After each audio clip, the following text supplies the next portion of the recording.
खाली बूढ़वा बूढ़वा करबे कि नामवा बताइबे कि कौन बूढ़वा। अरे हो बूढ़वा तेल पियावन के नहीं खा जाना। अरे का भइल रे तेल पियावन तेल उन पिया दन का रे। अरे नहीं हो। अरे तब का भइल रे सुना ये दीवाना बहू। अच्छा सुनाओ अब तो सुने के बाकी न रह गई बा।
बाबा का अंदर कितना गुण बा।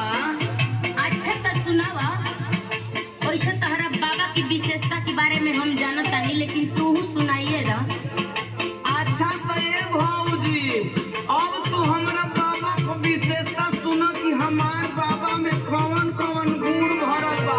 फेर न लगे नजरिया हम फेर न लगे नजरिया देख के एक बेरा झड़ल हो कब किस्सा अखिया मारल बूढ़ा। फेर न लगे नजरिया देख के एक बेरा